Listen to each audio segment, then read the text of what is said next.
The stories. What happened inside this mountain lodge will shock you. The guest log from that mountain lodge still sits in a plastic evidence sleeve with one page glued to another. Dispatch records show a routine welfare check, then a second call minutes later that changed everything. In early October of 2011, Tegan Rourke was 33 and worked as a county building inspector. That morning, Tegan planned to recheck a roof repair on a remote lodge above a winding forest road. The lodge stayed open year-round, but the owner only kept staff there on busy weekends. Tegan had done permits there before, and the place always felt quiet but harmless. The weather was clear, and the drive up took just under 2 hours from the county offices downtown. Tegan's county truck climbed through pine stands and bare rock, and the radio kept fading in and out. A printed work order sat on the passenger seat, with a note about leaks over the dining hall. Tegan expected a quick walkthrough, a few photos, and a signature from whoever was on site. At the turnoff, the lodge sign leaned slightly, and the gravel lot had only one vehicle parked. It was an older SUV with an out-of-state plate, and its driver window was cracked open. Tegan noted it in a small notebook because parked vehicles mattered in a rural inspection log. The lodge itself was a long timber building with a stone chimney and tall windows facing the slope. Tegan knocked at the front doors and waited, then tried again with a little more force. No one answered, and the doors were locked, which was unusual during posted open hours. Tegan walked around to the side entrance near the kitchen, where staff usually came and went. That door was also locked, but the deadbolt was not fully seated, like it had been rushed.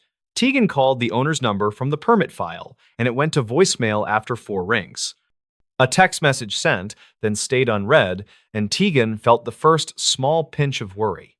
County rules allowed an exterior inspection without entry, but the leak note required a look inside. Tegan radioed the office, reported no contact, and said a second attempt would be made shortly.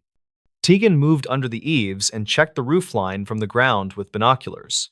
The shingles looked new over one section, and a gutter joint had been patched with sloppy sealant. A faint drip line stained the siding, and Tegan snapped photos with a work phone. Then a sound came from inside, a single thud that carried through the front windows. Tegan froze, listening, and heard nothing else for several seconds after that heavy impact. The lodge sat too far from neighbors for casual foot traffic, and no wind moved the doors. Tegan tried the front doors again, and this time the right door shifted a half-inch. It had been locked before, but now the latch gave slightly, like something inside pressed against it. Tegan stepped back and decided not to force entry, because welfare checks were not the county job. Still, the odd shift in the door made leaving feel wrong, like ignoring a smoke smell. Tegan called the sheriff dispatch line and requested a deputy to check the building. The call log later showed Tegan used calm language, but the dispatcher noted concern about possible injury. While waiting, Tegan walked back toward the SUV to see if someone was nearby in the lot. The SUV keys were not visible, and the seats were empty, but a paper map lay open on the dash. A small badge clip hung from the rearview mirror, the kind used for conferences or guided tours. Tegan could not read the name through the glass, but the plastic sleeve looked freshly printed. Tegan stood by the county truck and watched the lodge windows, expecting movement in the curtains. Nothing shifted, and the silence started to feel staged, like a room waiting for a cue. A second thud came, softer this time, followed by a faint scrape that lasted 2 seconds. Tegan raised the phone to record audio, then stopped, unsure if that would help later. Deputy Marlowe Kincaid arrived about 20 minutes later, alone in a marked unit. Marlowe was 41 and had worked patrol in the county for 14 years. He greeted Tegan, took in the locked lodge and the lone SUV, and asked what happened so far. Tegan explained the door shift and the sounds, then handed over the permit file contact number. Marlowe tried the front entrance, found the same slight give, and tested the handle carefully. The door opened 2 inches, then stuck, as if something heavy pressed it from the other side. Marlowe called out, "Sheriff's office! Anyone inside?" and waited for an answer that never came.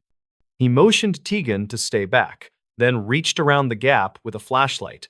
The beam caught a strip of carpet near the threshold, darkened by something that looked wet. Marlowe's posture changed, and he pushed the door harder, but it still would not swing fully. He stepped aside, drew a small pry bar from his kit, and worked the latch without splintering wood. The door gave another few inches, and the smell hit them both, sharp and sour like old water and metal. Marlowe backed out and called dispatch again, requesting a second unit and medical standby. The dispatch log reportedly shows his tone shifted from routine to urgent within that sentence. He then circled to the kitchen door, found it partially unseated, and eased it open with his shoulder.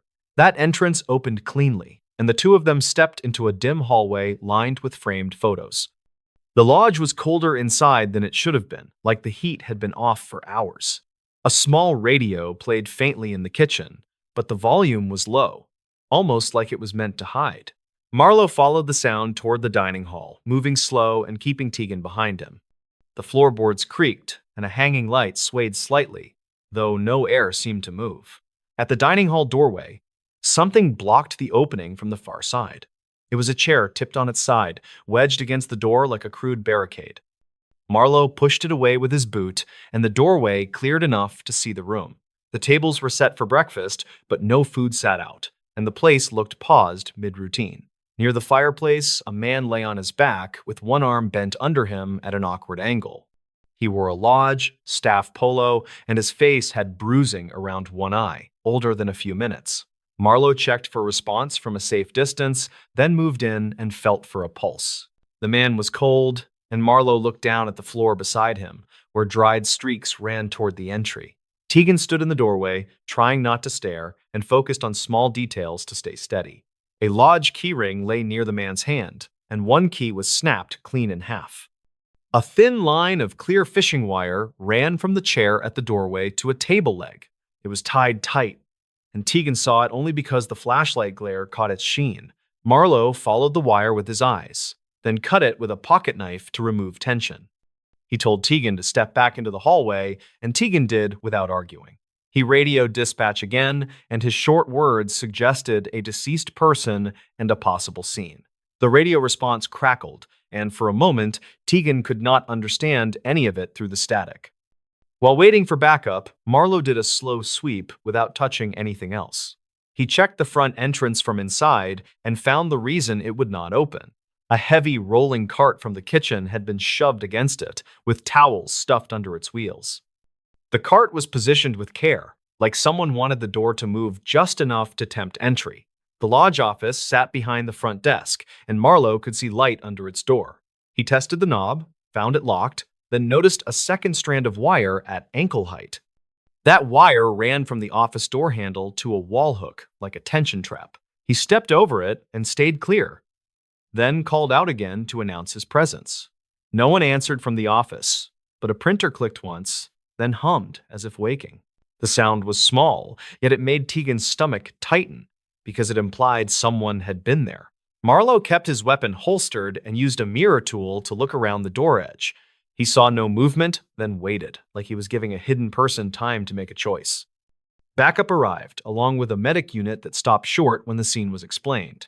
Deputy Arden Sola joined Marlowe, and together they secured the lodge and kept Tegan outside. Tegan sat on a stone bench by the entrance, hands on knees, watching steam rise from their breath.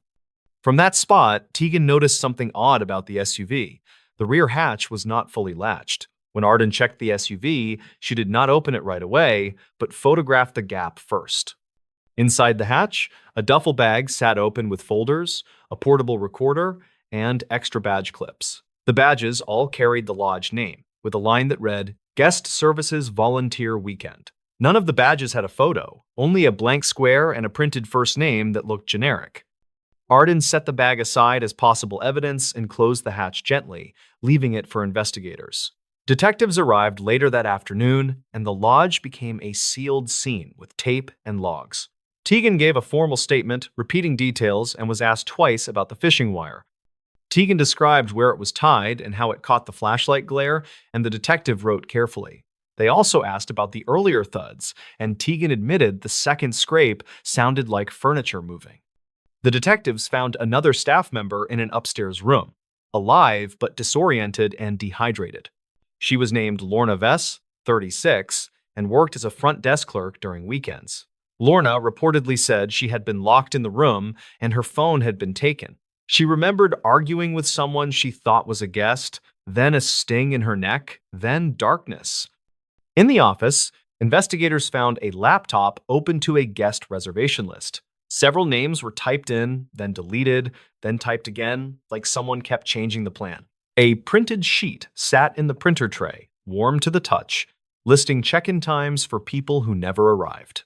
The times were spaced exactly 15 minutes apart, and each entry used the same handwriting style in the notes field. They also recovered an audio recorder under the front desk, still running when it was found. The file timestamp matched the morning of the welfare check, according to later reports. It captured faint footsteps, the scrape of a cart, and a voice whispering a phrase twice. The phrase was hard to make out, but analysts later suggested it sounded like, "Keep them outside." Tegan was asked to review photos of the dining hall layout from earlier permit visits. Tegan noticed the tables were arranged differently than normal, leaving clear paths between doorways. The fireplace tools had been moved to the far wall, neatly lined up like they were counted. A single chair sat facing the front desk, centered, as if someone wanted a person to sit there. It was the kind of staging that looked normal until someone pointed out how deliberate it was. The dead man was identified as a seasonal employee hired 3 weeks earlier. His employment file listed only a local mailing address and a prepaid phone number. Investigators could not confirm prior work references, and the ID copy looked unusually clean. The medical examiner later ruled the death a homicide caused by blunt force trauma and delayed help. The report noted older bruises, suggesting the man had been struck earlier, then moved. Lorna, once stabilized, gave more details in a second interview that detectives treated as key. She recalled a guest who arrived the night before, claiming the lodge needed a safety inspection. He wore a lanyard badge that looked official, and he spoke with confident, practiced calm. He asked where the security cameras recorded and whether the front doors could be opened from inside. When Lorna questioned the request, he smiled and said, "It's a drill. The owner knows." That line sounded harmless in the moment, but it became important once detectives checked the owner's story. The owner insisted no drill was planned and no outside safety contractor had been hired. Phone records showed the owner received missed calls, but none were returned until late afternoon. He also admitted he rarely checked the lodge on weekdays, and he trusted staff to handle small issues. That gap in oversight gave someone space to run a plan without interruption. The biggest break came from the guest services volunteer badges found in the SUV. A detective called the lodge booking vendor and asked about the volunteer weekend program. The vendor said no such event existed, and the lodge had never used that wording in promotions. The badge design, however, matched a template used by a nearby conference center. It was a generic print layout, the kind anyone could buy online and customize in minutes. Investigators then pulled archived security footage from a gas station down the mountain. The footage reportedly showed the older SUV arriving the previous evening, then leaving briefly, then returning. A man in a ball cap carried a rolling cart cover, like the ones used for banquet linens. He moved with familiarity, like he knew exactly what tools he needed and where to place them. He also wore a lanyard, and the badge swung forward once, showing a blank square where a photo belonged. The twist did not come from a hidden identity reveal, but from a detail Tegan almost dismissed. During the first statement, Tegan mentioned the front door shifting, as if something pressed it. A detective later asked Tegan to walk through that moment again, step by step, without guessing. Tegan realized the door shift happened after the first thud, not before, which meant timing mattered. It suggested someone moved the cart to create the tempting gap only after hearing Tegan outside. That led detectives back to the audio recorder under the front desk. They enhanced the section between the thud and the door shift, filtering out the radio static. A clearer sound emerged, the rolling squeak of rubber wheels, followed by a breathy whisper. The phrase was not "keep them outside" after all, it was "get them outside," repeated with urgency. It sounded like a command to someone else, not a reminder to self. From there, the theory shifted in a way that surprised even the investigators on the case. They had assumed a lone intruder staged traps to prevent entry, then escaped out a back route. Instead, the evidence pointed to two people, one inside controlling access, another upstairs managing Lorna. The dead employee likely resisted, got injured, and became a problem to move out of sight. The person at the front desk then tried to lure an outsider in, but keep them from seeing too much. The chair, barricade, and fishing wire were not meant to harm an intruder. They were meant to slow them down, trip them lightly, and force them to look at the floor. If someone stumbled, they would focus on their footing, not on the office door or the front desk area. The rolling cart at the front door was positioned to let the latch click, making it seem unlocked. That tiny invitation would draw a person to the wrong entrance, while the real exit stayed clear elsewhere. A second exit did exist, but it was not a secret tunnel or anything dramatic. It was the service stairwell that led to a ground-level storage door behind the lodge. That door had no alarm contact, because it was listed as an interior-only access in old plans. Tegan's permit photos from years earlier showed the door, but no one had updated the security list. The person who planned this had likely studied those plans or worked a similar building before. In the weeks that followed, the case did not end with a neat arrest and a televised confession. Investigators identified a suspect connected to a string of small frauds involving fake inspections. Witness statements placed him near the lodge, and a partial fingerprint matched on a badge clip. Still, the second person remained unknown, and no clear motive beyond control and deception was proven. Official statements used careful language, noting the investigation remained open and evidence was incomplete. Tegan returned to the county office and filed the inspection as incomplete, with notes that felt unreal. For months after, Tegan kept replaying the moment the door shifted, like the building itself breathed. It was not a ghost story, and no one claimed anything supernatural happened in that lodge. It was just a plan, built from small choices, simple tools, and a confidence that nobody would look closely. Tegan learned that the scariest part was how ordinary everything looked until the pattern appeared. The stories. Why this bridge changed everything forever. The state report said the bridge failure was an accident, but the dispatch audio tells a different story. What happened on that span turned a quiet county into a place that never felt normal again.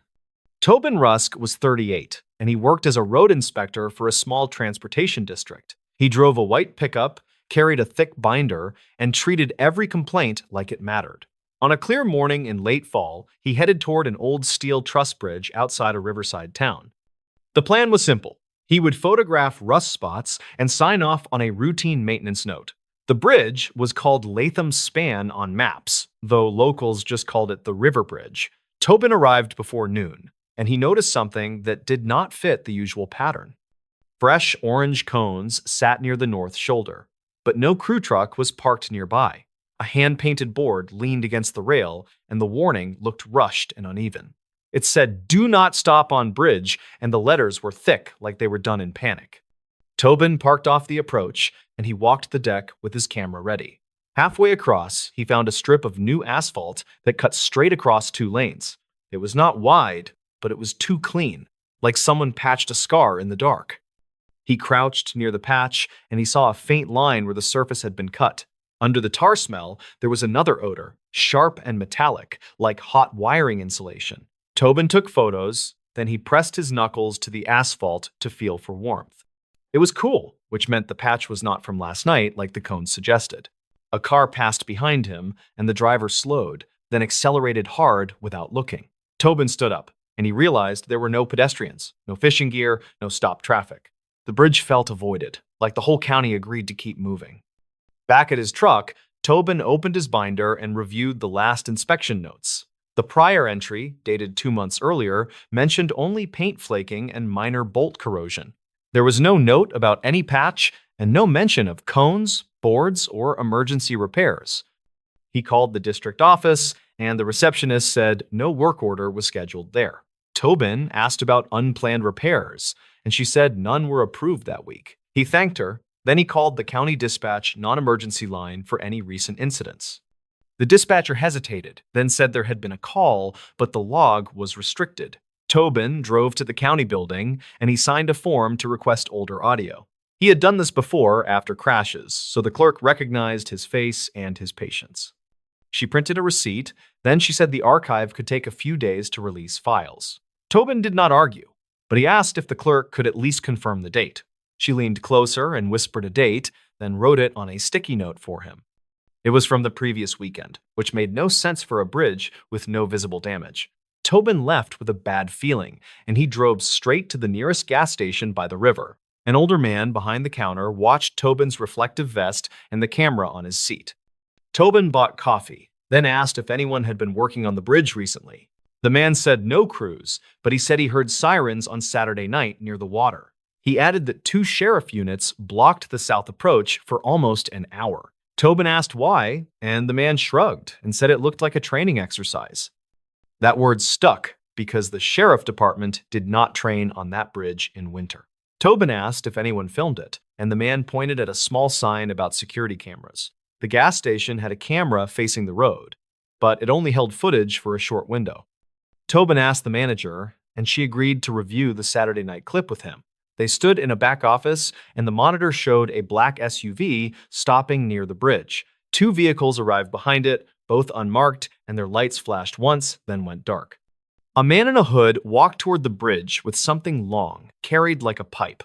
Another person dragged a heavy bag, and it sagged like it held wet sand.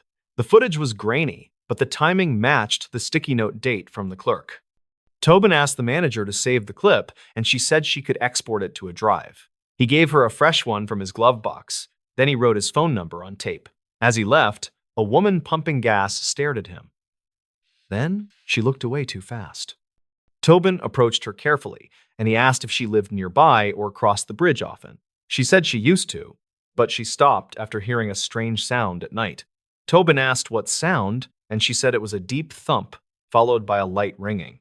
She added that the river carried sound, and it felt like it came from under the deck. Tobin returned to the bridge at dusk, and he parked where he could see the underside. The water was low, and the concrete pier bases were exposed in muddy brown light. He climbed down the bank, and he aimed a flashlight at the beams under the patch area. Most of the steel looked old but stable, with layers of paint and rust as expected. Then he saw a newer metal plate bolted over a joint, and the bolts looked mismatched. One bolt head was bright, like it had been installed recently with a different supplier. Tobin photographed it, then he ran his finger along the plate edge and felt fresh sealant. He called his supervisor, but the call went to voicemail, and Tobin left a short message. He said the bridge had an undocumented patch, plus new hardware that did not match inventory. He asked for a second inspector the next morning, then he returned to his truck to write. While he wrote, headlights approached, then stopped behind him without passing. Tobin looked in his mirror, and a dark pickup sat there with its engine idling. The driver did not honk and did not pull around, just waited like a patient shadow. Tobin started his truck, and the pickup backed up, then turned away toward town. That night, Tobin went home and opened his laptop to organize the day's files. He labeled each photo with timestamps, and he wrote a summary for the district server. Before sending it, he listened to his voicemail, and there was a new message from a blocked number. A man's voice said, "Stop looking at that bridge." Then the call ended with a click. Tobin saved the voicemail, then he forwarded it to his work email for documentation. He barely slept because the warning felt personal, and it arrived too soon to be random. The next morning, Tobin went to the archive office the clerk had mentioned. He signed another form, and after a long wait, a technician handed him a file on a disk. The technician said some parts were redacted, but the main dispatch portion was intact. Tobin drove to a quiet parking lot, and he played the audio through his car speakers. At first, it sounded normal, with a caller reporting a stalled vehicle near the bridge approach. Then, a second voice cut in, low and hurried, asking for units to switch channels. A few seconds later, someone said, "Keep traffic moving. Nobody stops on that deck." The audio did not name a suspect, but it contained a phrase Tobin could not ignore. The dispatcher said, "Do not notify fire," which was the opposite of standard procedure. Then a deputy said, "We need the portable welder," and the dispatcher repeated the request. A portable welder was not part of a normal traffic stop, and it was not road district gear. The last clear line was a deputy saying, "Bag is in the river," followed by static. Tobin sat still, and he replayed that line 3 times, trying to hear it differently. He could not, and the words made his stomach tighten like a fist. Tobin drove back to the bridge with a plan, and he brought a magnet, chalk, and a tape measure. He marked the plate position under the deck, then he measured the bolt spacing carefully. The pattern did not match any approved retrofit kit, and the plate covered something important. Near one edge, he saw a thin scorch mark on the beam, like heat had touched bare steel. Tobin scraped gently with a screwdriver, and a small flake lifted, showing fresher metal beneath. He photographed that too, then he stepped back and noticed a cable tie dangling near the joint. It was new plastic, cut clean, and it did not belong on a bridge built decades ago. A fisherman on the bank watched Tobin work and finally walked closer with cautious steps. He said he had seen men on the bridge at night, and they did not look like road workers. Tobin asked what they did, and the fisherman said they carried lights and a heavy toolbox. He added that they tossed something into the river, then one of them sprayed paint on the deck. Tobin asked what color, and the fisherman said it looked like quick black paint, not road tar. Tobin thanked him, then asked if he had a phone video, and the fisherman shook his head. He said his phone was old, and he did not want trouble with law enforcement. Tobin went to a marine supply shop and rented a small inspection camera on a flexible pole. The clerk showed him how to record, and Tobin paid in cash and kept the receipt. He returned to the bridge in late afternoon, when traffic was light and the light was steady. From the pier access point, he guided the camera toward the underside seam near the plate. The screen showed bolts, then shadows, then a narrow gap where the plate did not seal fully. Inside the gap, something pale reflected. Then the image sharpened into a strip of cloth. It was caught on metal like a snag, and it moved slightly in the river breeze. Tobin pulled the camera back, and he stared at the screen until his eyes burned. Cloth did not explain the weld request, and it did not explain the warning board either. He called a friend who worked in a neighboring county as a structural engineer named Lenora Vance. Lenora was 41, and she consulted on bridge retrofits and failure investigations. Tobin explained the plate, the mismatched bolts, and the dispatch audio without exaggeration. Lenora listened, then said the patch sounded like it covered a cut, not a simple surface repair. She said if someone cut a flange, they might bolt a plate to hide it, but the strength would change. Lenora met Tobin at a diner, and they reviewed photos on Tobin's laptop over cold fries. She pointed at the scorch mark and the tie, then she said someone had worked fast. Tobin played the voicemail, and Lenora's face tightened when she heard the warning. She asked if Tobin had shared the files, and Tobin said he had not sent them yet. Lenora told him to make 2 copies, one for his supervisor and one for a state office. She said local departments sometimes protected their own, even when the truth was ugly. Tobin did not want to believe that, but the audio line about fire still echoed in his head. That evening, Tobin drove to his office and copied everything onto 2 labeled drives. He placed one in a sealed envelope for his supervisor, then he held the second for himself. As he walked to his truck, he noticed the dark pickup again, parked across the lot. The driver did not get out, but the headlights blinked, then went steady like a signal. Tobin got in, locked the doors, and drove the long way home through a busier highway. He did not see the pickup follow, but he felt watched anyway, like the air had eyes. The next day, Tobin's supervisor called him in, and the conversation went strangely flat. The supervisor said the bridge was fine, and the patch was approved through a sheriff request. Tobin asked for the paperwork, and the supervisor said it was classified for public safety. Tobin said bridges did not get classified repairs, and the supervisor told him to drop it. When Tobin pushed back, the supervisor said Tobin could take leave until the next quarter. It was not a threat on paper, but it sounded like a door closing with a soft click. Tobin left the office, and he drove straight to the state transportation field office downtown. At the state office, Tobin met an intake officer who asked careful questions and took notes. Tobin gave the second drive, and he described the plate, the audio, and the gas station footage. The officer did not promise outcomes, but he said a bridge security review team would look. 2 days later, a state crew arrived at the Latham span with proper trucks and clear markings. Traffic stopped, and inspectors crawled under the deck with bright lights and measuring tools. By afternoon, the state posted a closure notice, and the bridge was shut until further notice. Locals complained, but the closure did not feel like overreaction to Tobin, it felt overdue. A week later, the state report came back with careful language, and it avoided direct blame. It said a critical member had been altered, and a temporary plate hid the modification.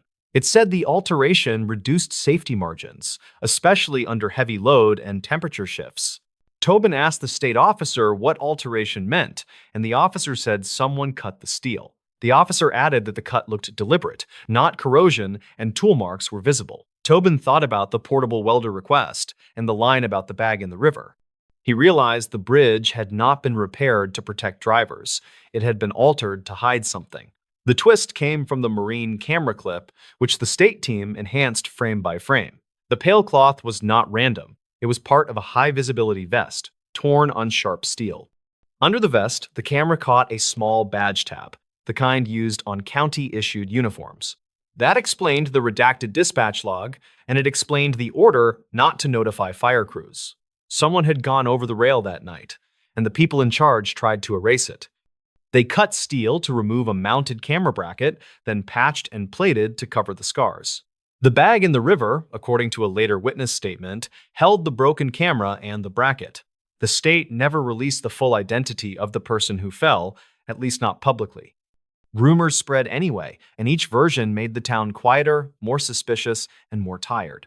A deputy resigned, then another transferred, and the sheriff faced questions at tense meetings. Tobin kept his head down, but he kept copies of everything in a safe at his brother's house. Months later, a new bridge project was approved, and the old span stayed closed behind fences.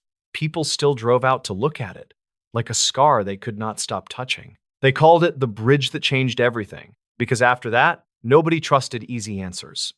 Tobin stayed in the district, but he stopped believing that paperwork was the whole truth. He learned that structures fail, but so do institutions, and sometimes the cover-up is the real collapse. On certain nights, when wind moved through the river corridor, the old truss still hummed softly. Drivers crossing the new bridge sped up without meaning to, as if the road remembered fear. The Latham span did not just close a route, it opened a question nobody could fully close. It left a town with a new map and an older silence that sat under every conversation. The stories. You can't outrun winter on that mountain road. The dispatcher log said the call lasted 47 seconds, and then the line went dead without a word. By dawn, a county plow driver found the truck door open, the engine warm, and nobody in the seat. On a Monday in late January, Lark Tolland woke before sunrise in a rental cabin above a ski town. He was 36, and he worked as a claims field investigator for a regional insurance company. His job was simple: on paper, verify damage, take photos, and write reports that could survive court. That morning, he planned to inspect a fender bender and be back in town before the next storm. The road down the mountain was narrow and shaded, with old pines that kept the snow from melting. A blinking sign near the first switchback warned about whiteouts and sudden closures in winter weather. Lark had seen signs like that everywhere, but this one looked freshly bent, like someone hit it hard. He slowed anyway, because the sky had that pale look that meant snow could start at any moment. The claim file on his passenger seat was thin, almost too thin to justify the drive. A delivery van had allegedly slid into a guardrail 2 nights earlier, then limped to a turnout. The driver reported minor injuries and a dented quarter panel, then asked for a quick settlement. The location was vague, described only as mile marker 27, near a scenic overlook. He reached the overlook and found something that did not match a minor accident report. The guardrail was scraped clean of paint, and the snowbank behind it was packed with broken glass. A few feet away, a second set of tire tracks cut off the shoulder and dipped into the trees. Those tracks had been dusted over, but the grooves still showed through like bruises under skin. Lark parked, stepped out, and felt the cold clamp on his lungs in a way that stole patience. He took wide shots first, then moved closer, keeping his boots on the packed snow for traction. The glass pieces were green and thick, more like an older truck window than a modern van pane. He also saw a torn strip of reflective tape, the kind that came on utility trucks. He used a small ruler for scale and photographed everything, then recorded a quick voice memo. The timestamp on his phone read 9:14, and he noted the wind was picking up fast. He tried calling the number on the claim, but it went straight to voicemail without ringing. The mailbox greeting was generic, and it ended with a click that sounded oddly clipped. Back in the cab, he opened the claim photos the driver had submitted. They showed a clean dent, no shattered window, and no guardrail scrape that deep. The van in the pictures also had no reflective tape, and its plate was never visible. Lark felt the small itch of a file that was built to be paid quickly. He drove a short loop to find the mile marker again because the road numbers rarely lined up. Near a bend, he spotted a maintenance gate and a service road leading into the trees. A fresh powder layer covered it, but a faint pair of tracks ran straight through the snow. They looked like a heavier vehicle, wide stance, and deep tread pattern. He turned onto the service road slowly, keeping his tires in the grooves to avoid getting stuck. The trees closed in, and the temperature dropped like he crossed an invisible line. After a quarter mile, he found a shallow ditch and a broken branch sprayed with dried mud. That mud was dark and gritty, like it came from a lower elevation where the ground was exposed. A few yards beyond the ditch, something metallic flashed under the snow. Lark knelt and brushed it clear with his glove, then froze when he saw what it was. It was a small radio microphone, the kind clipped to a uniform with a torn cord end. The push button was cracked, and the backplate had a number etched into it. He did not pocket it, because he had learned what that could look like later. He photographed it from every angle, then used a clean bag from his kit to cover it. He set a bright survey flag beside it so he could return with someone official. Then he walked back to the truck, feeling the snow start to sting his cheeks. At the overlook again, a state trooper cruiser sat angled across the turnout. The trooper was a stocky man with tired eyes, and his name tag read Kincaid. He looked at Lark's company badge and asked why he was off the main road. Lark explained the claim, then mentioned the reflective tape and the radio microphone. Kincaid's face changed at the word microphone, like a door quietly closing. He asked Lark to wait, then spoke into his own radio with careful, clipped phrases. When he returned, he told Lark the area was restricted due to a missing person report. He did not give details, but his jaw tightened when the wind gusted. Lark offered to show his photos, and Kincaid hesitated before nodding once. Inside the cruiser, Lark scrolled through the images, pointing out the glass and tape. Kincaid stared at the green glass, then at the guardrail scrape, and swallowed hard. He asked if Lark had found anything else, and Lark mentioned the service road tracks. Kincaid told him to stay put, then drove off toward the service gate without lights. Lark watched the cruiser disappear, and the quiet that followed felt deliberate. A few minutes later, Lark's phone buzzed with an unknown number calling him again. He answered, and a man's voice said, "Turn around and go back to town." The voice was calm, almost bored, and it did not sound like law enforcement. Lark asked who it was, and the line went dead with the same clipped click. He called back, but the number did not connect, like it was never real. He sat still, hands on the wheel, listening to the wind push snow across the glass. He could have left, and nobody would blame him for staying in his lane. Instead, he opened the claim file again, looking for anything he had missed. The driver name was written as Holden Rusk, but the signature was a rough block scrawl. The listed employer was a courier firm, yet the policyholder was a private individual. He checked the vehicle identification number recorded in the report. It was missing a digit, and the typed font looked copied from another document. Lark felt a cold certainty settle in, because small mistakes like that were never accidents. Someone had wanted the file to move fast, and they had not expected a field visit. Snow began to fall in thicker flakes, and the sky flattened into a dull white ceiling. Lark decided to head to the sheriff's substation in town because the trooper had left him alone. On the way down, the road narrowed further, and the wind started to shove the truck sideways. He kept both hands tight, and he drove slow enough that impatience could not tempt him. Halfway down, he saw a pair of headlights in his mirror, closing the distance too quickly. A dark pickup rode his bumper, then flashed high beams twice like an impatient warning. Lark pulled to the right where he could, but the pickup did not pass. It stayed behind him, keeping the same tight gap like it was hurting him. At a wide bend, the pickup finally swung around, spraying slush onto his windshield. As it passed, Lark caught a glimpse of a ladder rack and a stripe of reflective tape. The tape was torn, with a jagged edge that matched the piece he photographed at the overlook. The pickup did not speed away. It slowed ahead, forcing Lark to brake. Lark's pulse thudded in his ears, but he kept the wheel straight and his eyes forward. He reached for his phone and started recording audio, keeping it low by his thigh. The pickup drifted toward the center line, blocking him from passing safely. Then its brake lights flared, and the truck came to a near stop in the snow. Lark honked once, and the sound died in the storm like it was swallowed.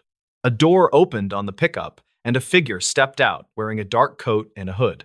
The figure raised a hand, not waving, more like signaling him to stay where he was. Lark shifted into reverse slowly, because panic made bad decisions feel like good ones. The pickup's figure walked toward him, boots crunching, head lowered against the wind.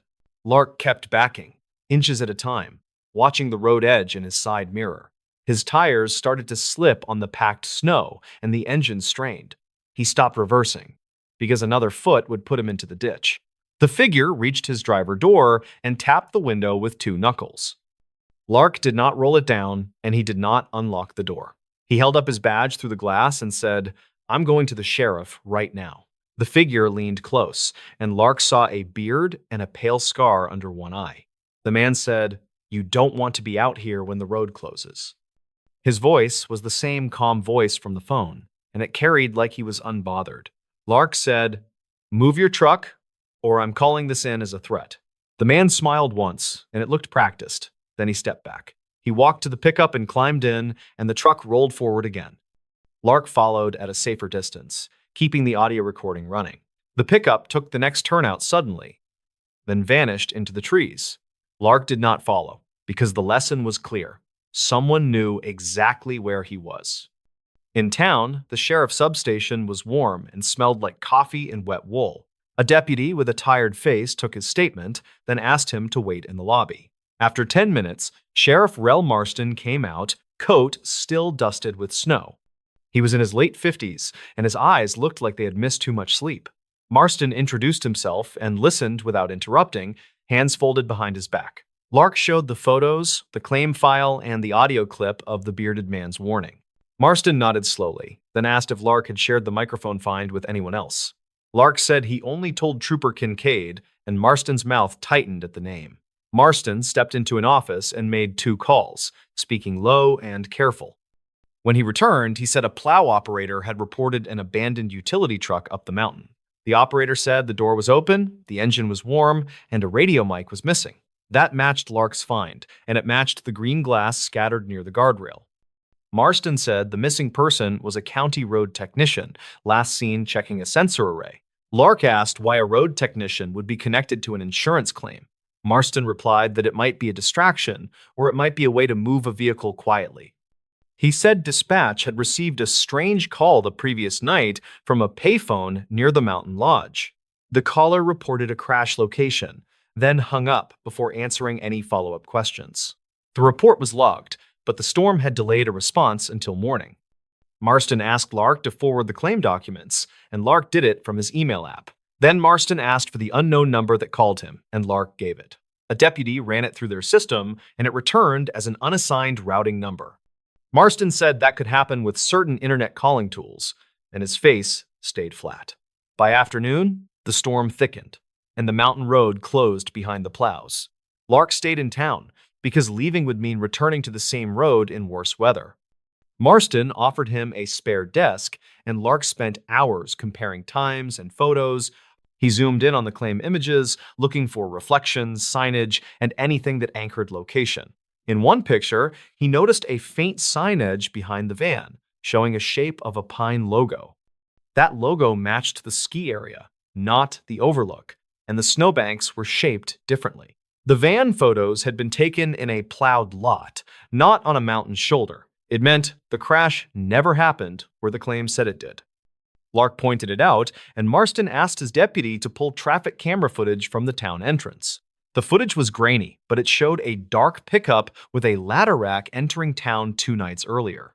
It also showed a utility truck following behind, then turning toward the mountain road after midnight. 20 minutes later, the same pickup came back alone, moving fast and wobbling like it was overloaded. Marston stared at the screen and said, "That utility truck never came back down." The next day, weather cleared just enough for a search team to go up with snowmobiles. Lark went along as a civilian witness, staying behind the deputies and marked vehicles. Near the service gate, they found the ditch and the broken branch, just like Lark described. They also found drag marks leading downhill, as if something heavy had been pulled on a tarp. The marks ended near a culvert where the snow hit a dark opening under the road. A deputy shined a light inside, and the beam caught a flash of reflective tape. They crawled in carefully and found the missing county utility truck wedged at an angle. The windshield was shattered, and the passenger window was gone, matching the green glass outside.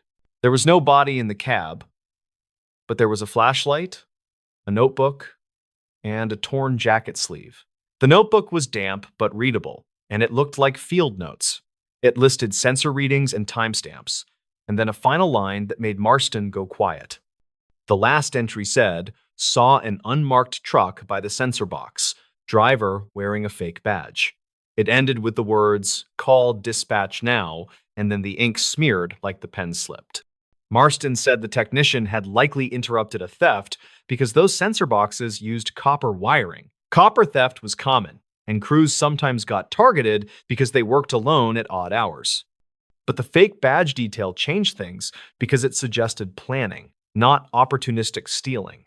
Lark asked about Trooper Kincaid, and Marston hesitated before answering.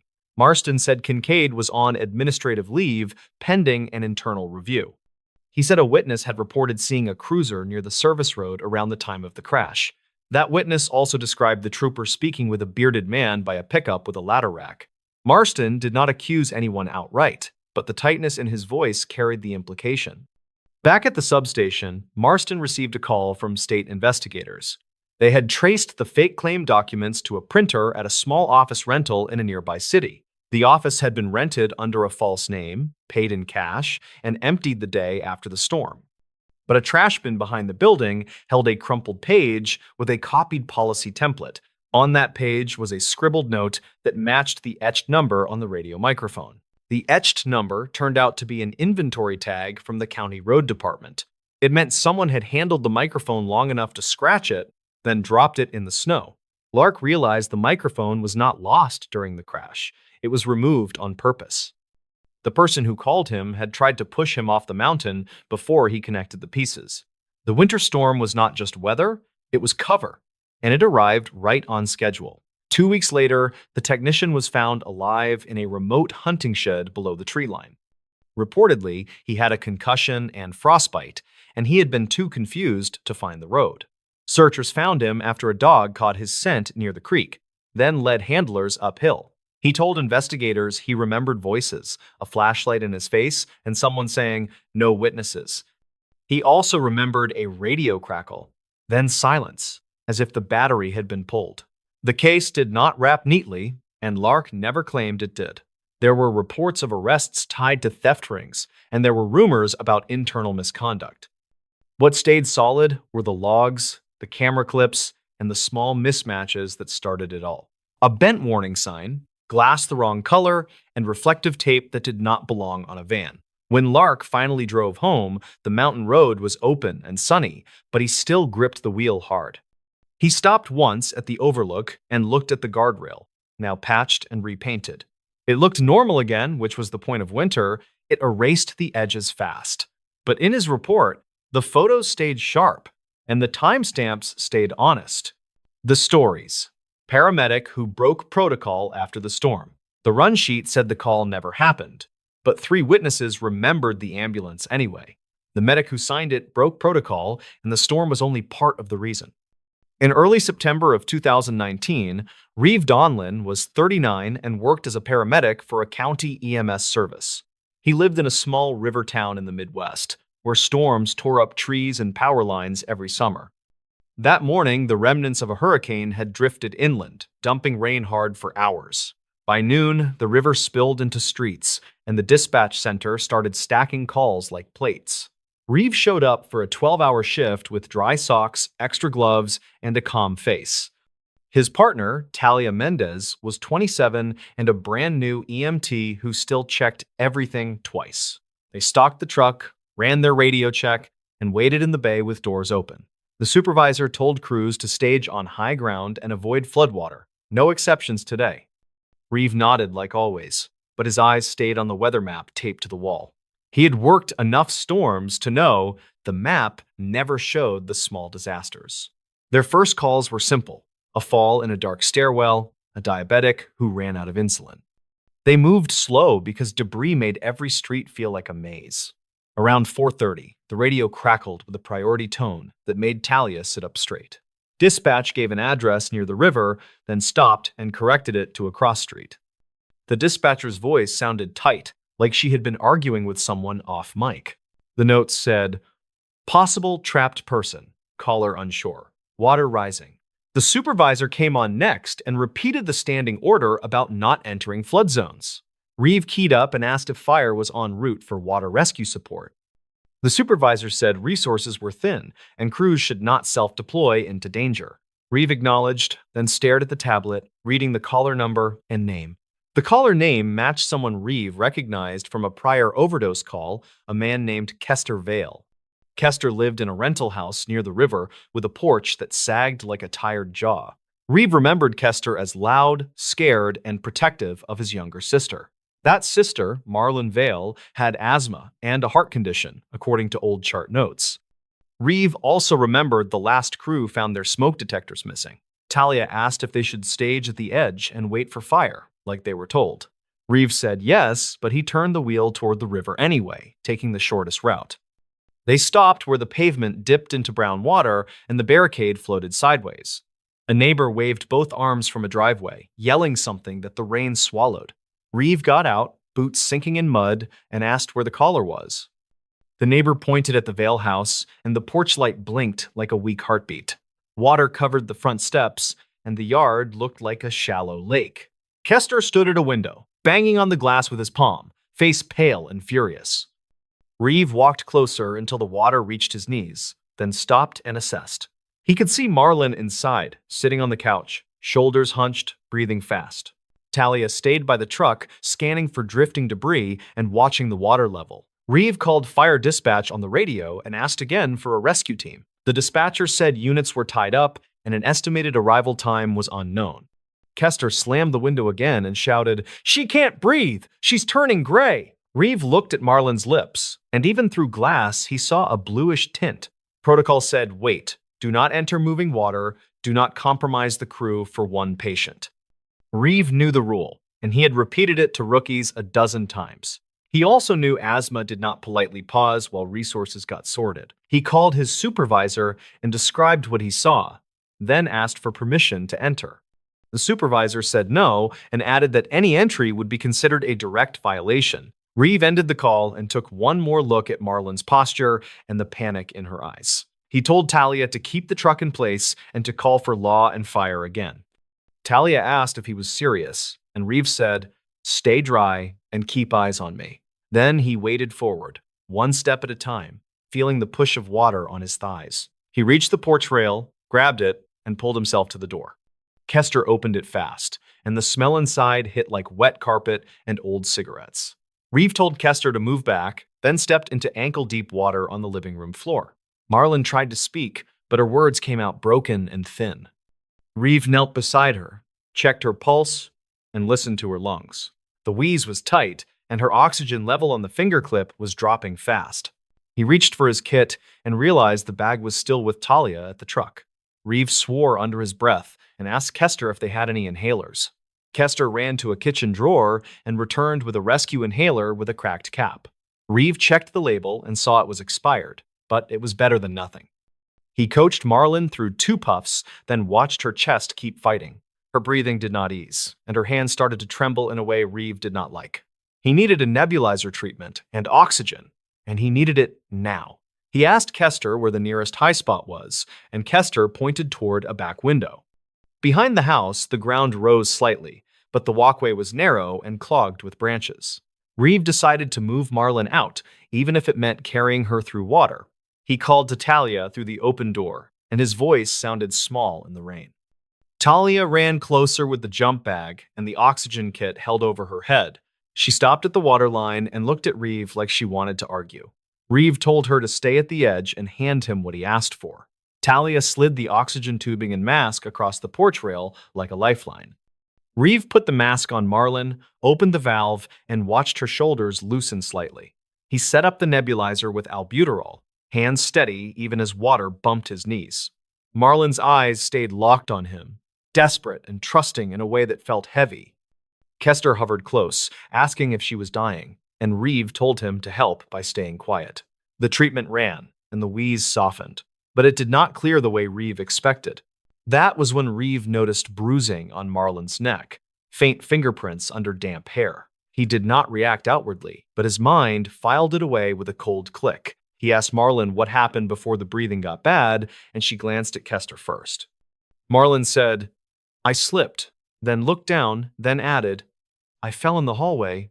Reeve asked where, and Marlon pointed toward a door that led to the back room. Reeve told Kester to keep holding the oxygen, then moved toward the back room carefully.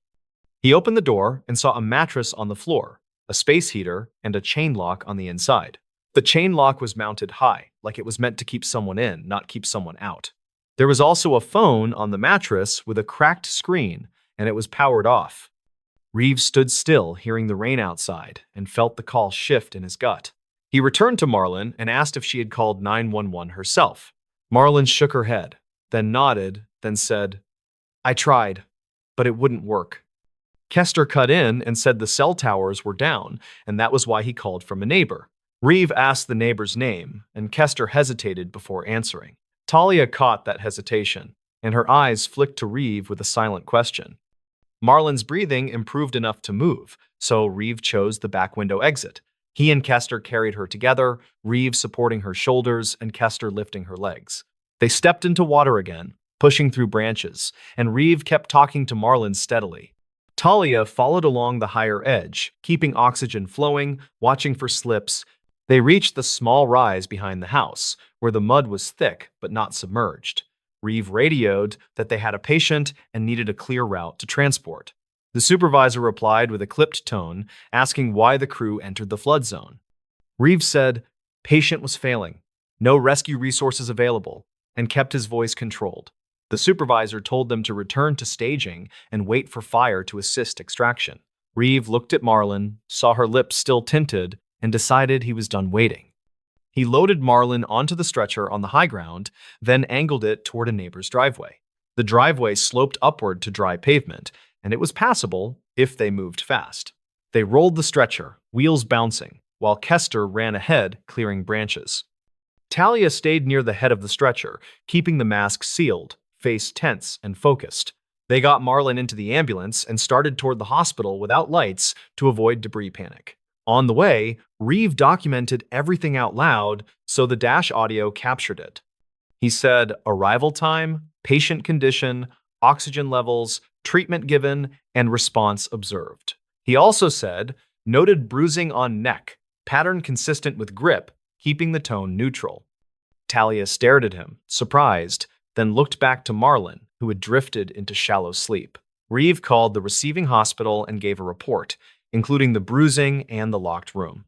At the hospital, staff moved Marlon into a bay, placed monitors, and started additional breathing support. A nurse asked Kester to wait outside, and Kester argued until security stepped in.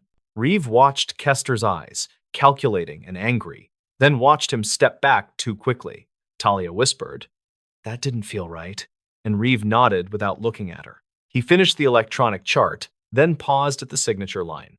Protocol violation meant the chart would draw attention, and attention meant questions about the house. Reeve had a choice, and he made it in a quiet, uncomfortable way. He entered the call as a different location, the dry driveway, not the flooded home. He left out the chain lock detail, and he described the bruising as possible injury from fall. Talia saw the entries and asked why he was softening it, and Reeve said, "Trust me for now." Back at the station, the supervisor called Reeve into an office and shut the door. He said the crew had endangered themselves and the truck, and the county could face liability. Reeve did not argue about the water, because the facts were the facts. He said the patient would have died if they waited, and he meant it. The supervisor said the run sheet looked clean enough, then asked who told Reeve about the address. That question landed wrong, like the supervisor cared more about blame than care. Reeve said dispatch gave it, and the supervisor said dispatch records were being audited. He warned Reeve not to freelance during a declared emergency, then dismissed him with a cold stare. Outside, Talia waited, and she asked if they were fired. Reeve told her no, but he said they needed to keep their own notes. Reeve went home and opened a notebook he kept for odd calls, writing the timeline carefully. He wrote the door chain detail, the powered-off phone, and Kester's hesitation about the neighbor. He also wrote that the supervisor seemed too eager for the chart to look tidy. The next day, he called an old friend who worked in hospital administration off the record. The friend said Marlon was stable, but she asked to speak to someone without family present. That was when the story cracked open. into something larger than a storm call. According to a nurse statement later filed, Marlon said Kester had been keeping her inside. She reportedly said he took her phone, locked the back room, and used fear to control her. She also reportedly said the storm was his excuse because no one would come quickly. The nurse called social services, and law enforcement opened a separate inquiry. Reeves' run sheet, however, did not match the nurse timeline, and that mismatch mattered. A week later, Internal Affairs pulled radio traffic, dispatch logs, and the ambulance GPS history. They noticed the truck entered a restricted flood zone and stayed there for 17 minutes. The supervisor claimed he was never told the patient was in distress, which contradicted the recorded call. Reeve requested the audio, and when he heard it, he caught something that made his jaw tighten. There was a gap in the supervisor's radio response, like a clipped section, not just static. Reeve asked dispatch for the raw recording, not the stitched file used for review. A dispatcher named Cora Helvey met him at a coffee shop, careful and nervous. She said she was not supposed to share anything, but she hated what was happening. Cora said the supervisor had direct access to the recording system during emergencies. She also said he sometimes cleaned up audio when crews got complaints. Reeve did not record Cora, but he wrote down what she said, time and date included. He then requested a public records copy through the county clerk, using the proper process. The response came back with a note that certain files were exempt due to personnel review. That answer did not deny the files existed, and it did not confirm they were intact. Reeve kept pushing, not loudly, but steadily, the way he handled stubborn insurance forms. Meanwhile, detectives interviewed the neighbor who owned the driveway where Marlon was loaded. The neighbor confirmed Kester ran to his house and demanded to use his phone. He also said Kester was already soaked, like he had been in the water before calling. The neighbor said he heard shouting inside the Vale house earlier, before the worst rain. Those details showed up in witness statements, and they lined up with what Reeves suspected. The twist came from something small, and it came from Talia's attention to details. She remembered the cracked inhaler Kester handed over, and she remembered the pharmacy label. The label had Marlon's name, but it had a refill date from 2 months earlier. That meant Marlon had not been cut off from care, at least not entirely. It also meant someone was controlling her access in a way that looked normal on paper. Talia visited the pharmacy after her shift and spoke to a technician she knew from school. The technician said Kester picked up Marlon's meds most months, and he signed for them himself. He also asked for her records once, claiming insurance problems after a storm claim denial. That detail sounded like nothing, until Reeve connected it to his own job history. Reeve had inspected a roof on Kester's street the previous year and denied part of a claim. Reeve pulled his old claim notes and found a photo of the Vale house from that earlier visit. In the photo, the back window had bars that were not in the neighborhood norm. The report also mentioned smoke detectors missing, which could be another control tactic. Reeve realized Kester might have recognized him, then used the storm chaos to create leverage. The flood zone was not just danger, it was cover for a staged crisis. Reeve brought that information to detectives, along with his notebook and the official run sheet. He admitted he altered the chart, and he explained why he thought it mattered for safety. He said he feared the supervisor would bury the locked room detail, and he was partly right. Detectives requested the ambulance dash audio, and the unedited file included his spoken notes. That audio captured the bruising observation clearly, and it matched the timestamps. When the county finally released the raw radio file under legal pressure, the gap was obvious. Experts later said it looked like a manual edit, not a transmission drop. The supervisor was placed on leave, then later resigned before a formal hearing concluded. No one publicly called it a cover-up, but the paperwork language was careful and pointed. Reeve was disciplined for the protocol breach, but he kept his license after review. Kester was charged in a separate case, based on Marlon's statements and corroborating evidence. The storm did not cause the bruises, and it did not install a chain lock on a bedroom. Reeve's choice to enter the water was still a violation, and he accepted that fact. But his larger break from protocol was quieter, the choice to keep notes beyond the system. Those notes helped unwind what the storm tried to hide. Months later, Reeve returned to that same river road on a dry afternoon. The Vale house looked smaller in daylight, and the porch rail had been replaced. Reeve did not go up to the door, and he did not need to. He sat in his truck for a minute, then drove away, thinking about rules and reality. In the end, the storm was loud, but the real danger was the silence people edited in. The stories. These archived dispatch calls revealed proof. The audio sat in a plain folder, stamped with a date and a case number that never went anywhere. Years later, those archived dispatch calls finally showed what actually happened that night.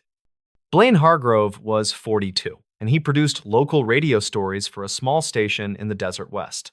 On a Monday morning in early spring, he drove to the county building to request old emergency recordings. He had a simple goal for the day. He wanted sound for a cautious piece about misfiled crash reports. The station had heard whispers for years. One incident near a highway turnout kept returning in complaints. The rumor was always the same: a late-night call, a single vehicle, then a sudden silence. Some locals said a teenager vanished. Others said the report was padded to hide a police mistake. Blaine never repeated those claims on air. He only said the file had gaps and missing pages. Dispatch archives were supposed to be routine, so he expected a quick copy and a polite goodbye. At the counter, a clerk named Lark Soria slid a form under the glass and kept her voice low. She looked about 30, and she worked records intake for public requests and internal routing. She told Blaine the recordings existed, but the index notes were strange and partly overwritten.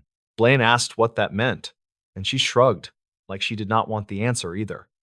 Lark led him to a side desk with an old computer and a small speaker that crackled at low volume. She said the county had migrated systems twice, and some files survived only as stitched fragments. Blaine thanked her, then put on headphones and began listening with a producer's careful patience. The first minutes sounded normal, a dispatcher logging traffic stops and a stalled truck call. Then the incident started, with a man's voice cutting in, tense, short, and trying to stay calm. He said he was at a turnout by the mile marker sign and something was wrong with a parked car. The dispatcher asked for details, and the caller said the driver was slumped and not responding. Blaine expected the next line: send units, start medical, confirm location. But the recording shifted.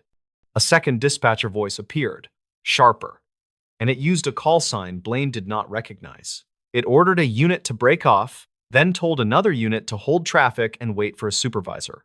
The first dispatcher tried to speak, but the audio clipped like someone keyed a mic too close. Blaine rewound and listened again, and the same odd command landed in the same exact second. He paused the audio and stared at the screen, because it sounded like two channels merged poorly. Lark watched him from behind the counter, and her face tightened when she saw his expression. Blaine asked if the second dispatcher was real or if the system had a known echo problem. Lark said there should have been only one dispatcher on nights, and the roster showed a single name. Blaine kept listening, and the caller's voice returned, quieter now, as if he had moved closer. He said the car door was open, and there was a phone on the seat with the screen still lit. The dispatcher told him to step back, and he agreed, but his breathing stayed loud in the mic. Then a new sound came through, a brief metallic click, followed by a calm voice saying, "Cancel units." The cancel order did not sound like a field officer. It sounded like a desk voice with a practiced rhythm. Blaine felt his skin go cold because cancellations were supposed to include a reason and a unit number. Instead, the voice simply said the call was unfounded and told everyone to return to prior assignments. The original dispatcher protested, and the recording ended with a sharp tone and a cut to dead air. Blaine removed the headphones and asked Lark if the logbook matched what he had just heard. She opened a scanned report on her screen, and it showed a routine welfare check with no transport. The notes said the vehicle belonged to an out-of-town contractor, and it drove off before contact. Blaine asked if any unit ever arrived, and Lark said the unit number was blank in the entry. He requested the original dispatch log, and Lark told him those paper logs were stored off-site in boxes. She offered to file another request, and Blaine agreed, keeping his voice steady and professional. As he signed the form, he noticed her hands were trembling, like she had heard this story too. Lark said she could not access everything, but she could tell him where the boxes were indexed. That afternoon, Blaine returned to his station office and transferred the audio into editing software. He did not change the file, he only made a working copy and marked the timestamps carefully. He listened in full, then compared it to the written entry line by line, looking for simple explanations. A bad merge could explain overlap, but it could not explain the new dispatcher voice using a missing call sign. Blaine called a retired dispatcher he knew, a man named Hollis Gant, who taught radio basics at a community college. Hollis was 61, and he had worked nights for 2 decades before taking early retirement. Blaine played a short excerpt, and Hollis immediately asked where the second voice came from. He said it sounded like a console mic, not a portable radio, because of the clean compression and lack of wind noise. Blaine asked about the click, and Hollis said it sounded like a channel patch being opened and closed. He explained that old systems let supervisors override traffic, especially during officer safety incidents. Blaine asked if overrides were logged, and Hollis said they should be, unless someone bypassed the normal menu. He also said the voice cadence felt familiar, like someone who had trained others and used set phrases. Blaine made a plan that was simple: gather every source that could confirm who spoke and who listened.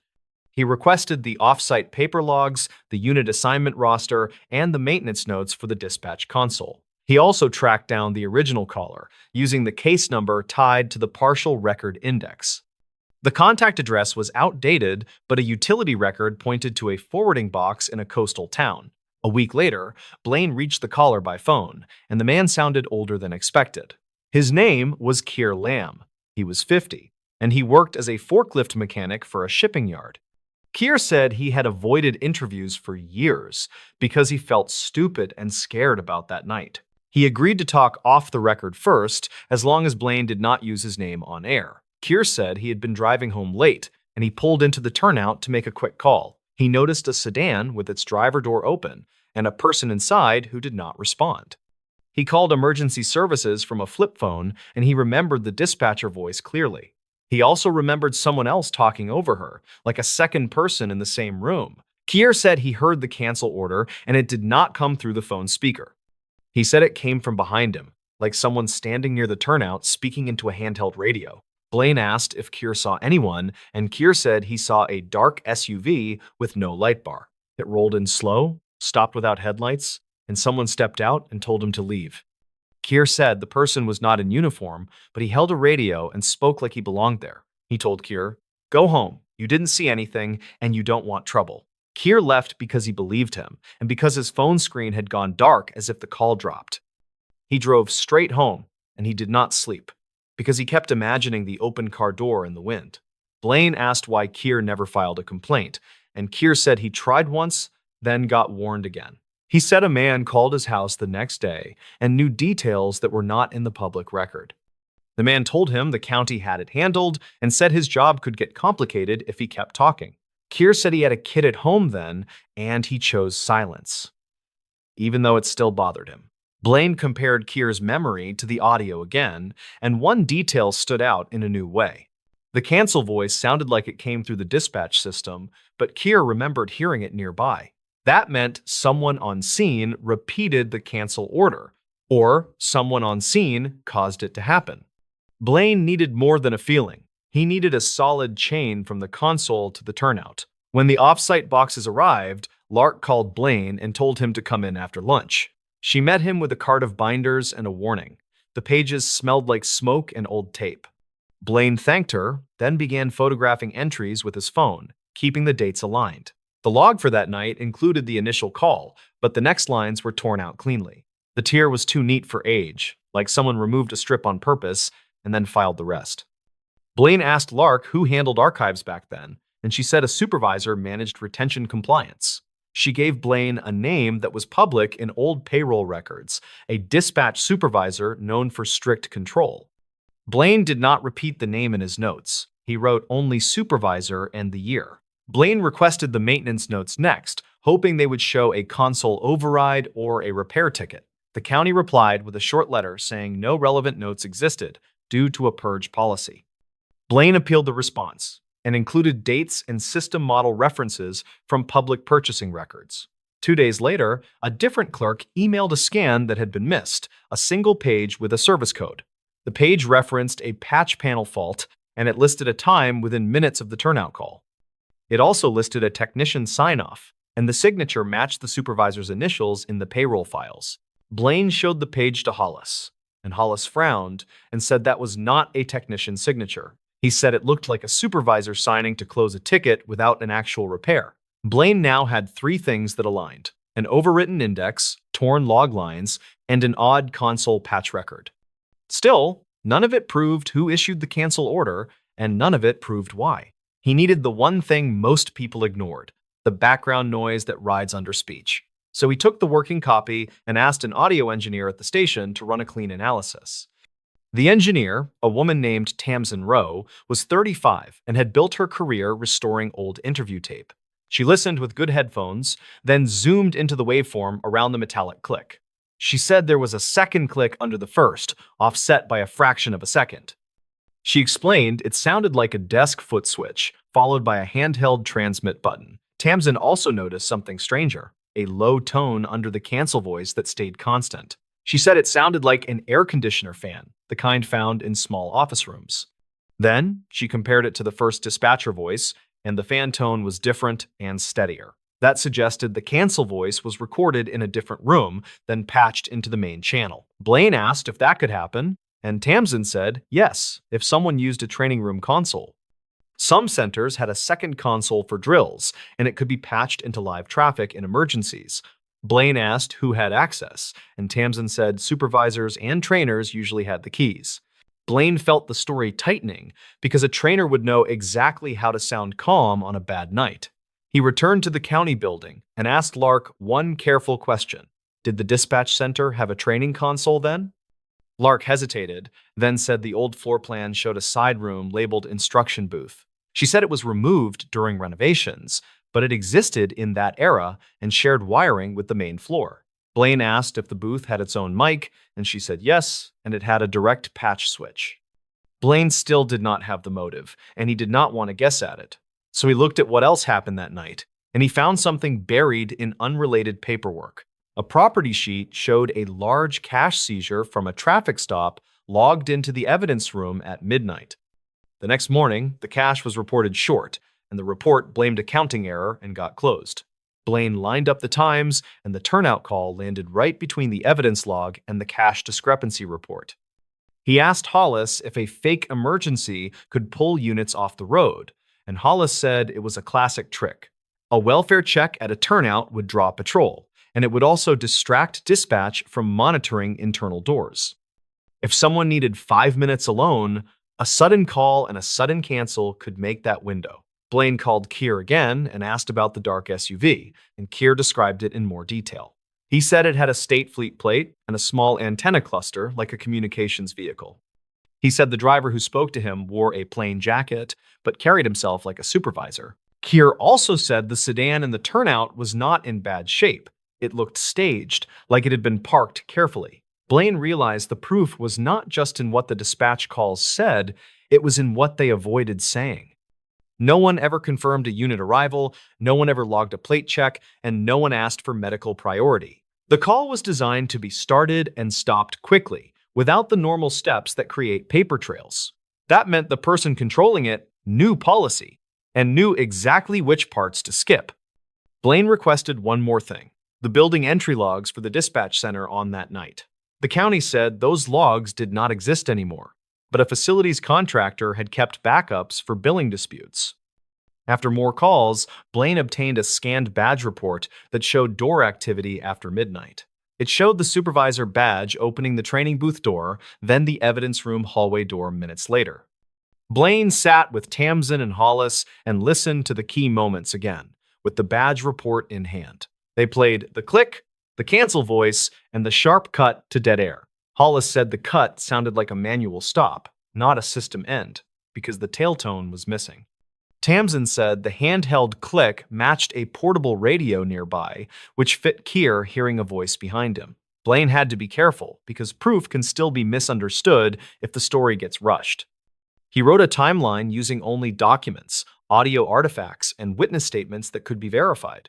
He removed names, and he removed any detail that could point to private people who had done nothing wrong. He focused on the method: a staged call, a training booth patch, a rapid cancel, and a missing log strip. When Blaine returned to the county building to ask for comment, Lark met him with tired eyes. She said someone had called her office, asking why she kept helping a radio producer dig up old dirt. Blaine told her she did not need to do anything else and he could handle the rest on his own. Lark shook her head and said she had one more thing, because she was done pretending it was normal.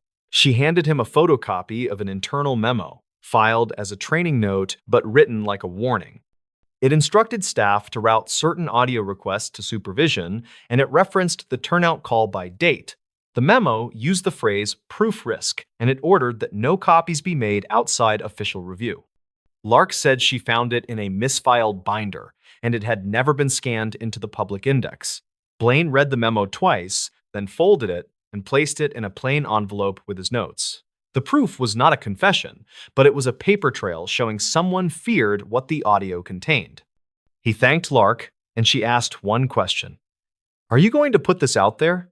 Blaine said he would, but he would do it carefully and only with what he could support.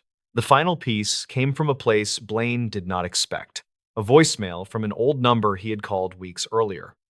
It was short and strained, and it sounded like a person trying to choose words that would not invite retaliation. The voice said the training booth patch switch was used that night, and it was used by someone with keys. The voice also said the sedan at the turnout belonged to a county pool, and it was checked out under a fake entry. Blaine saved the voicemail, then asked Tamsin to confirm it was not spliced or altered. Tamsin said it was clean, and she noted the same steady fan tone found under the cancel voice. That meant the voicemail speaker had likely been in the same small room and knew the sound of it. Blaine did not know who left the message, but the audio carried its own quiet fingerprint. When the story aired, Blaine kept the language careful and grounded because facts matter more than heat. He played the dispatch excerpt, then explained the torn log, the badge report, and the patch record. He included Keir's account without naming him, and he described the SUV in broad terms only. He never claimed a specific person stole anything, but he showed how the staged call created a perfect distraction. The county responded with a short statement, saying the matter was old and could not be confirmed. They did not deny the training booth existed, and they did not explain why the log strip was missing. Within days, a state auditor announced a review of evidence handling practices going back many years. Blaine did not celebrate, because the point was never drama. It was the shape of truth in the record. Weeks later, Blaine sat in his edit room and listened to the archived call one last time. He noticed how the original dispatcher sounded, like someone trying to do her job inside a sudden fog. He imagined the moment she realized a second voice had taken control, and she could not stop it. It was not supernatural. It was ordinary power, used quietly, and that made it worse. Blaine filed the raw audio, the memo copy, and his notes into the station archive with strict access rules. He labeled everything with dates in words, so future staff would not lose the trail in bad metadata. He also sent Keir a short message through the number he had, saying the story was finally out. Keir replied once, and only with relief, saying he could breathe easier now. The proof had been there all along, hiding in a click, a fan hum, and a missing strip of paper. It did not solve every question about the turnout, but it showed the call was never what it claimed. For Blaine, that was enough to matter, because it meant the record could still be corrected. And for anyone who still trusted the archive, it was a reminder that silence sometimes has fingerprints.